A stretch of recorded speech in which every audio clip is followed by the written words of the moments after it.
Hello everyone, my name is Matt Rule, and the STEM activity that I'm going to be talking to you about today is food conductivity. So there are a ton of STEM careers available today for students to become interested in. The one that I chose for my activity is an electrical engineer. And just a little bit of information about electrical engineers. They're currently in high demand. It requires a bachelor's degree in terms of education, and the median salary is just under $90,000. The necessary items you're going to need for this experiment is a voltmeter.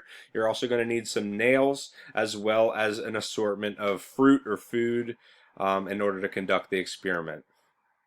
So I'm going to be going through the engineering design process, and in my 6th grade tech ed class we talk about electricity, conductivity, and different types of circuits, and I think it would be a neat activity to have the students test everyday items to determine their actual conductivity. And down below you can see the engineering design process flow chart, and I'm going to be walking you through each of those steps in terms of my activity. So the first step was identifying the problem. I came up with 3 questions. First is, will food conduct electricity? Second is, what type of food will conduct the most amount of electricity? And the third question is, why does one type of food conduct more electricity than another? The next section is the explore phase of the design process. And this, I would have my students first do some predictions about which food they think may conduct the most amount of electricity, and then I would have them do a little bit of research to see or confirm or deny which ones they chose and find out why that might be the case. Next comes to designing. The students would figure out how they are going to test the conductivity of each piece of food with the provided materials I already listed. And then they're going to begin creating. I would have the students set up the food how they would actually like to test them. And there you can see a picture of one example of how you could do that. And then it comes to trying it out. I would give each student a sheet with a list of all of the foods that we're going to be testing on it. They would then test each of those foods using a voltmeter to find the conductivity.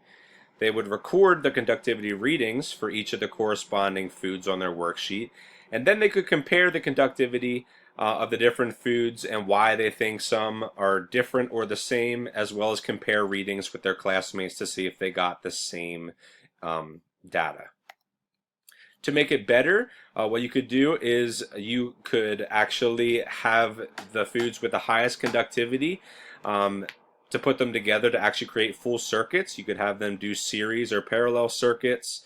And then for this you would also need a battery for the power source, and you can use some type of light bulb. You could use old Christmas lights for the load to see if they could actually get it to light up. And they could test the conductivity of the whole circuit to see how it's different from the individual food itself. So here's just a picture of what that may look like, creating a whole circuit. In terms of STEM practices, you can see that it really touches on all 4 of the different components of science, engineering, technology, and math, with creating those diagrams and using engineering to actually build it, and the technology to calculate the conductivity, and the math as well. So you can see it really touches on all 4 of those. So in terms of relevance, this activity would expose my middle school students to some things that electrical engineers do in a fun and interactive way. And in the article on the STEM Summit, it talked about how it's important to spark students' interest in STEM and to give them a positive experience and just expose them to STEM careers. So that is my STEM activity that I came up with, and I want to thank you for listening.